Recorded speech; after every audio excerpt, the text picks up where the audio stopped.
Dois lados da moeda no ar aqui pela Jovem Pan, nosso canal no YouTube, também transmissão pelo Facebook da Jovem Pan. Você está mais do que convidado a participar, deixar o seu comentário, fazer a sua pergunta para os nossos convidados. Qual é o tema de hoje? Nós vamos discutir as ferramentas de mensagem instantânea, essas novas ferramentas de comunicação inseridas em um contexto muito complexo, que é a relação médico-paciente. Em que momento isso é positivo? Em que momento isso pode ser perigoso? Qual é a visão dos médicos sobre esse assunto? Muitos pacientes preferem esse contato, adotam esse contato e tentam usar essas ferramentas. Mas qual é a reação dos médicos? E é isso que a gente vai abordar nessa edição de Dois Lados da Moeda. Os convidados, o clínico geral, médico de família do Hospital Sírio-Libanês, Dr. Alfredo Salim Elito, também consultor aqui da Jovem Pan. Tudo bem, Dr. Salim? Tudo bem, Arthur. E o Dr. Maurício Van Garten, ele que é cardiologista do Hospital Israelita Albert Einstein. Doutor, tudo bem? Como vai? Você tá bom, Arthur? Já receberam muitos WhatsApps dos pacientes? Como é que vocês lidam com essa questão, que é um tema que surgiu nos últimos tempos aí por reportagens que foram feitas, médicos defendendo, em certa medida, esse tipo de comunicação, os pacientes usando cada vez mais, porque isso está inserido no nosso dia a dia e não tem como fugir. Qual que é a postura que vocês entendem correta? Como é que com o senhor, doutor Maurício? Antes de mais nada, é um prazer estar aqui prazer com o Salim, velho amigo e um ótimo médico e um ótimo colega. Eu creio que o Salim e eu não vamos falar nada diferente do que o consagrada é a relação médico-paciente. Esse é a questão número 0 de tudo. A segunda questão é assim, tem médico que pode dizer que não quer estar disponível o tempo todo. Eu sei que o Salim está disponível o tempo todo. Eu também sou um médico que estou disponível o tempo todo. Eu tenho 2 telefones celulares, 2. A questão e que está em pauta aqui é se o WhatsApp e mesmo o SMS, a palavra escrita, aquela mensagem escrita, vai me ajudar ou vai me atrapalhar. Eu acho que para combinar com a minha família, ou saber se a minha família vai jantar no lugar tal ou tal, ou quem vai buscar meu neto, eu acho que é extremamente útil. Mas quando uma pessoa está tensa, está nervosa por causa de algum sintoma ou de algum exame, e vai dizer assim, estou com a pressão alta, isso pode ter tantas vertentes que nada substitui a palavra falada, a interpretação daquela voz, no mínimo, para não dizer olho no olho. Hoje muito se discute, inclusive, a telemedicina. O quanto é válido se fazer uma consulta por internet, isso aí é uma discussão muito atual. Então, eu em determinado momento, eu desliguei o meu WhatsApp. Para que já não houvesse esse primeiro contato. Eu tenho eu posso contar depois qual foi a gota d'água.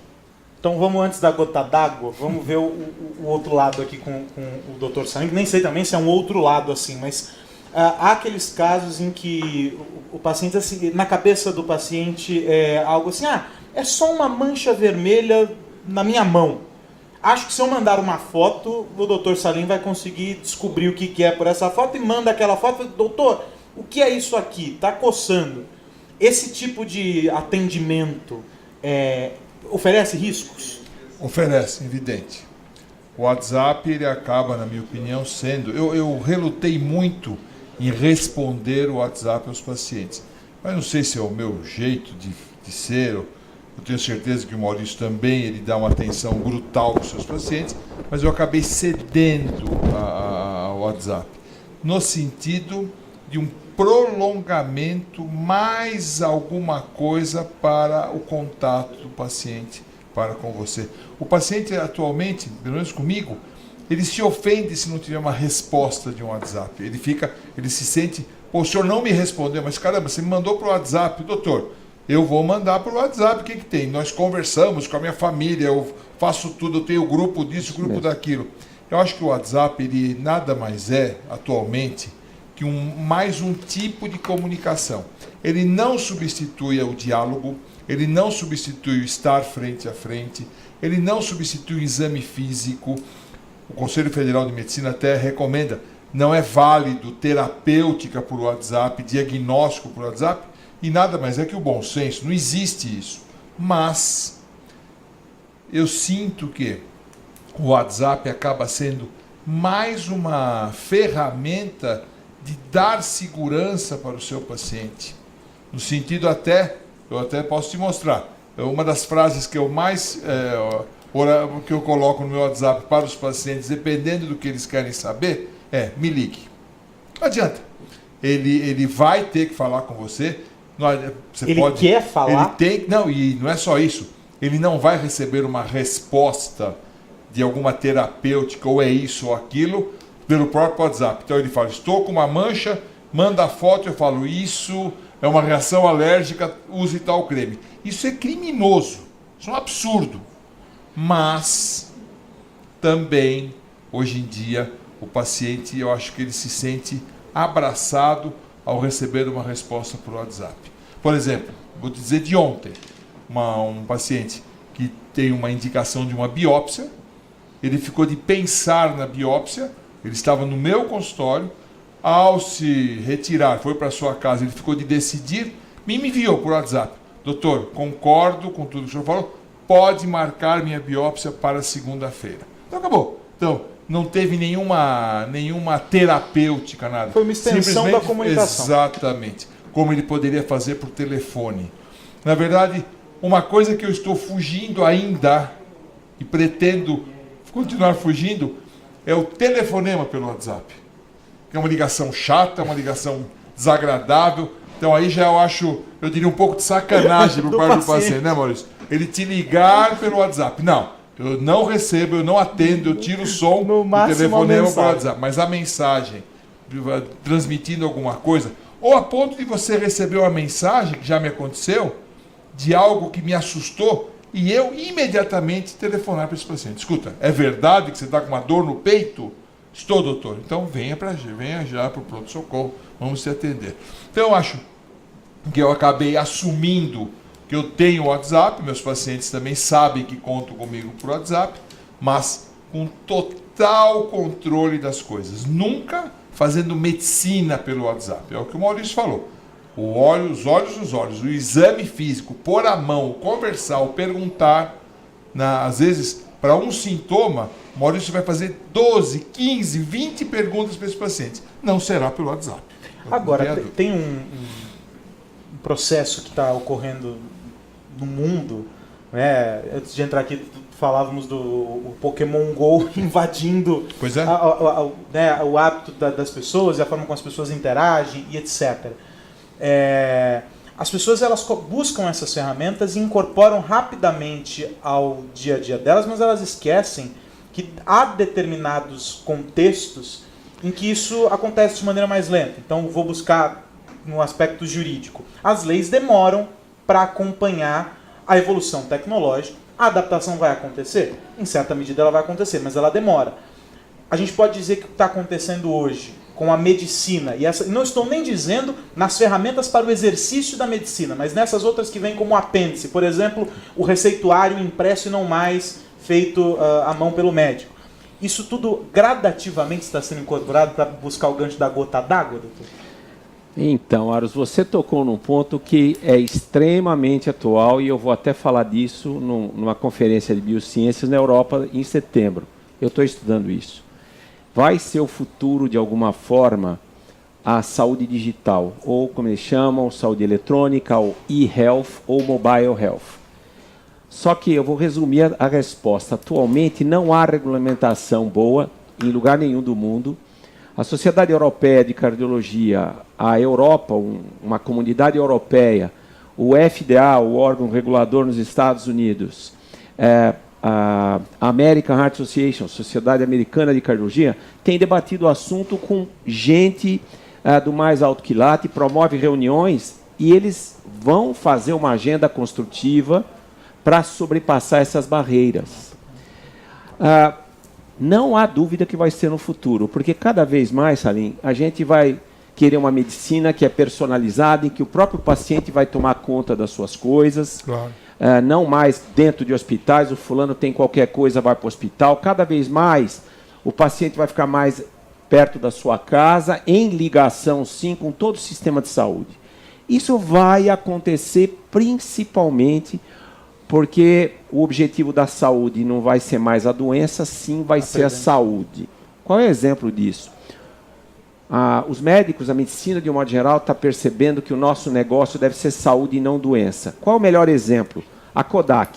Quem é mais velho sabe que a Kodak era um paradigma em fotografia, instante Kodak. Ela quebrou. Por que quebrou? Porque o negócio dela não devia ser fotografia, devia ser imagem. Ela parou na fotografia e quebrou porque a imagem é que veio atrás. Os médicos e os serviços provedores de saúde, se não enxergarem que é saúde e não doença, e que deve ser orientado pela expectativa do paciente, do cliente, vai quebrar todo e qualquer sistema de saúde, Aros. E nisso, qual vai ser o esparadrapo que vai juntar tudo isso? A saúde digital. Isso está consciente, mas nós estamos bem no comecinho desse processo. A forma do meu paciente não se frustrar, o meu cliente, o meu amigo não se frustrar, é ele me procurar no WhatsApp e ver que eu não estou mais. E isso eu demorei para perceber, porque o fulano me ligava, eu mandei um WhatsApp e você não respondeu. Aí eu saí. Não tem mais WhatsApp. Então ele sabe que não tem, mas ele liga, ele é atendido. Qualquer hora. Qual foi a gota d'água? Eu sendo médico de uma família inteira, eu faço medicina de família, eu sendo médico de uma família inteira, num sábado à tarde, uma pessoa da família, por volta dos seus 30 anos, disse que estava sentindo uma dor embaixo do olho, uma dor. Tem febre? Não tenho febre. Enfim, fiz uma... E tudo por mensagem, Salim. Tá assim, tá assado, tá assim. Eu, querendo ajudar sábado à tarde, eu estava passando visita na UTI, eu respondi e ele mandou por iCloud. Não mandou com telefone, ele mandou por WhatsApp, iCloud. E eu falei, olha, está me parecendo que é um problema relacionado a dente. Mas não escrevi isso. Eu escrevi assim, vamos começar conversando com o teu dentista. Vocês estão assistindo, essa é uma pessoa muito inteligente, preparada, ele ficou ofendidíssimo, achou que eu queria me livrar dele e escreveu, eu esperava de um médico, de toda a minha família, uma resposta mais consistente. Aí eu tentei falar com ele, eu pus assim, peraí, liga para mim. Ele não ligou, ele estava muito bravo e eu não tinha o telefone dele. Eu ali decidi acabar com o WhatsApp, só para vocês entenderem, o problema era o dente mesmo.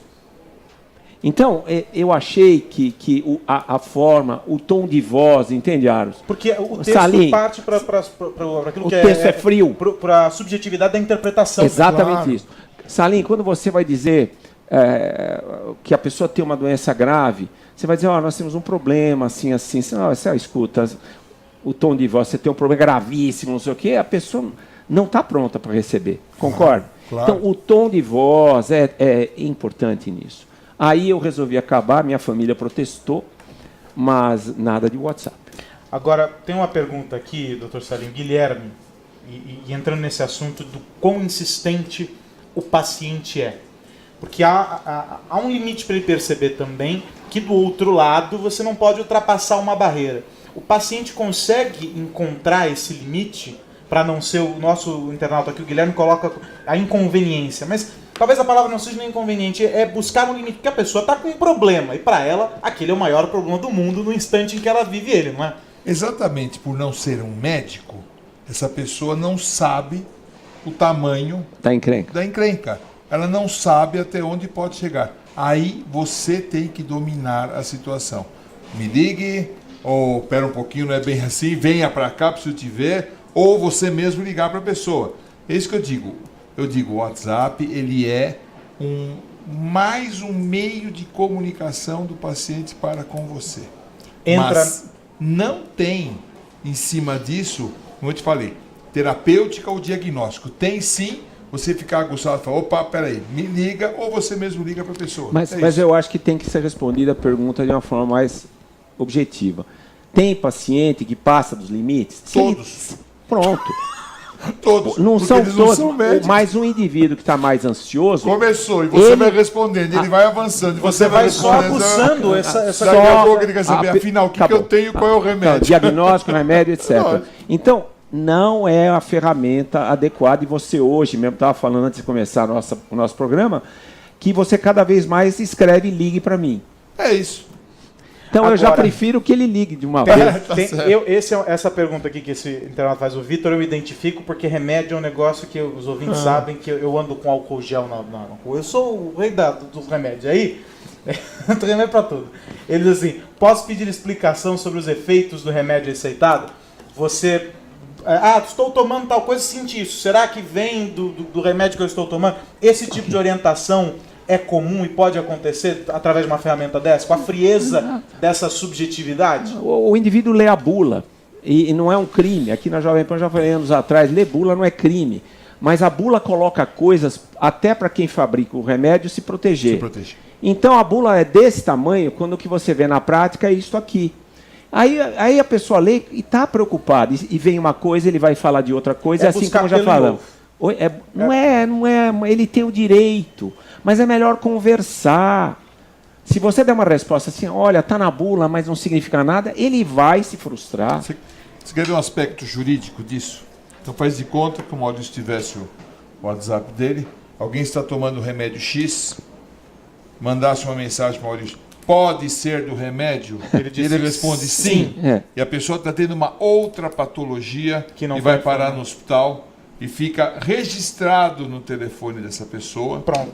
que o Dr. Maurício Engarten concordou Que era que era um evento adverso do remédio e não uma dissecção de aorta, uma coisa que eu sei que ele gosta. Claro. Ele vai ser processado. Agora tem Não é isso? uma outra história, pegando o gancho dessa história da medicina e da saúde Posso digital. só? Claro, por favor. Você tinha feito a pergunta da saúde digital como um todo. A comunidade europeia, a prioridade número 1 da saúde digital é fazer a prescrição eletrônica. Agora você imagina o melhor dos mundos, só que eles dizem isso não é fácil fazer. Você tem um prontuário de cada paciente que é eletrônico. Isso está se desenvolvendo. Isso Era vai esse ponto que eu queria Você chegar. tem um prontuário eletrônico. Aí eu preencho o prontuário eletrônico. Ali tem uma prescrição eletrônica que sai automaticamente para a farmácia, para o médico, para o paciente. E o que eles querem desenvolver é que o paciente entenda para cada remédio por que ele está tomando. A causa, o porquê, que remédio é aquele. Porque ele vai confundir hidralazina com hidroxizina.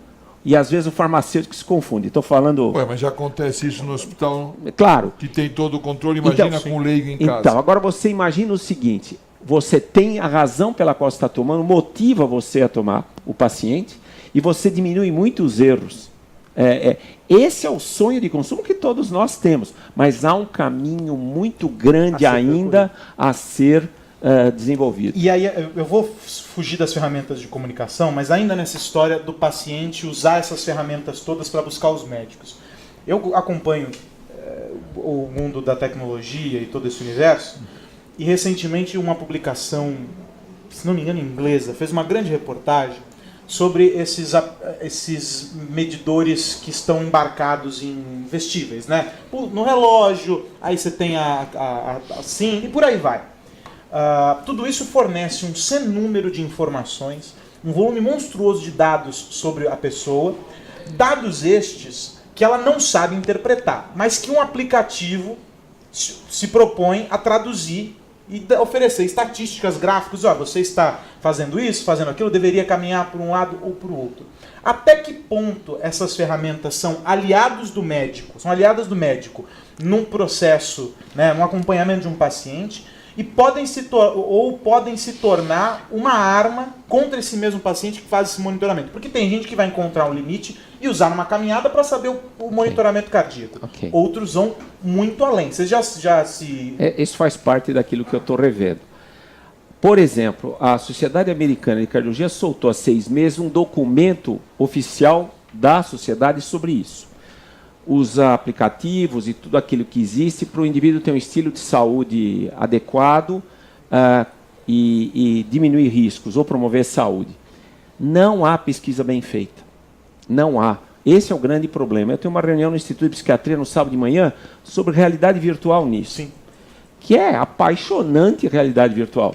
Só que tem um monte de coisa, tem um monte de gente fazendo, mas do ponto de vista científico, evidência científica, Salim, praticamente inexiste coisa consistente. E falar, então estudos futuros deverão ver isso. Tá acompanhando o que eu quero dizer? Recentemente mostrou aquele aparelhinho de pressão que está no celular, saiu um estudo mostrando que não era fiel. Então número... Tem muita... Não, muito. O número de aplicativos é absurdo. O número de ferramentas digitais para estilo de vida é absurdo. No artigo da Sociedade Americana de Cardiologia, tem os números lá de quantos para um tipo de telefone, para outro tipo de mobile. Isso vai ser o futuro, eu não tenho dúvida. Mas hoje é incipiente. Não tem pesquisa, você tem que ter critério de qualidade. Vamos dar um exemplo. Você vai medir a pressão do teu pneu no posto de gasolina A. Vai dar um número lá, 32. Aí você vai no outro posto, dá 28. Qual está certo? É mais ou menos isso. Nós estamos vivendo esse momento. É uma expansão disso, o futuro será isso, mas tem que ter muita pesquisa. E aí parte de uma cultura também do paciente entender, das pessoas entenderem que é o começo, doutor? E digo mais, esses aplicativos, esses dados, essa informatização total do paciente, eu particularmente acho que é muito importante para a minha informação, para que eu possa analisar o que está acontecendo com esse paciente, em detrimento a ele se analisar, ou a ele se controlar, ou a ele tomar posturas. Eu acho que ele deveria usar todo esse armamento de informática para fornecer ao seu médico, para que ele, a partir daí, possa filtrar o que é importante e, a partir daí, sim, trazer benefícios para essa pessoa. Realmente, a poluição que os pacientes hoje têm de informações, isso faz com que ele nem sempre está se controlando de maneira adequada ou valorizando coisas. Por exemplo, o Maurício falou, várias medidas que não são exatas, interferências. Eu já tive, não sei como é que é o nome daquele que é juntado ao iPhone, que fica o Apple Watch. Já muitas vezes eu recebi o WhatsApp dizendo estou com uma arritmia com a foto do negócio. Aí você vai ver e foi uma simples interferência do aparelhinho. Sistemas de alarme de UTI, por exemplo, tem muita interferência. Olha lá, a enfermeira sai correndo e diz assim, o paciente está com 380 de frequência. Não pode ser. Não, ele só virou de lado e balançou. Mas acontece. Mas é isso. Então, na análise dessas ferramentas digitais, vem essa conversa dos alarmes falsos. Claro. Do aquilo que assusta a pessoa. Isso tá nessa discussão atual. Mas que nós vamos, se Deus quiser, nós vamos progredir, vamos chegar lá. Só uma coisa, Salim, eu acho que a tendência vai ser deixar o paciente mais independente possível no futuro. Ele deverá ter uma forma de tirar dúvidas, mas quanto mais independente ele for, essa é a tendência que eu tenho lido, melhor será para ele. Com certeza. Dura é a filtragem disso, né? Dura é a filtragem. Os diabéticos hoje você tem um diabético que ele tem um chipzinho no braço, ele passa um sensor, já sai a glicemia. Não precisa mais ficar furando o dedo. Ele tem bomba de infusão de insulina. Isso mesmo. Ele tem uma série de coisas, por exemplo, o diabético chamado tipo 1, que é aquele que necessita insulina constante, ele tem hoje um armamento para se controlar, mas, isso conversando mesmo com os endócrinos que mexem com isso, muitas vezes temos eventos adversos por mau uso do aparelhamento. Ou por defeito do aparelhamento, ou, e é o aprendizado, por uma interpretação errônea por parte do paciente. Aliás, você tocou num ponto tão importante. A tecnologia, ela ajuda, mas o segredo da história ainda está no comportamento. E é isso que nós estamos fazendo no Einstein, no INCOR. É a cardiologia do comportamento. E na Sociedade Brasileira de Cardiologia, tentando... Eu por enquanto, estou falando para as paredes, mas parece que já abriram janelinhas. O fulano fala, eu estou fumando, doutor, faz um raio-x ou uma tomografia para ver se tem um tumor. Não, para de fumar. E não enche o saco. Não, isso aí foi você que falou.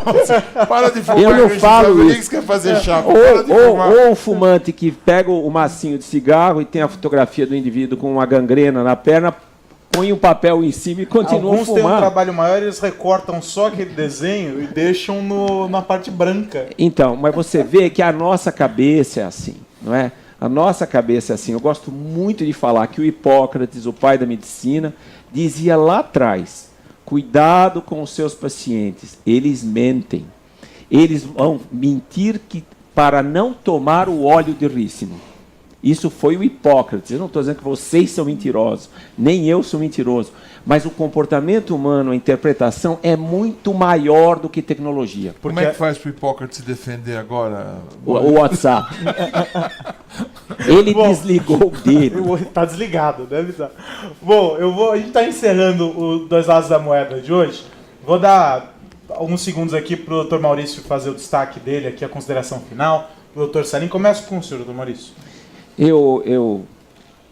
O que eu gostaria só de fechar dizendo que a relação entre o médico e as pessoas, os pacientes, é importante para a gente ter saúde.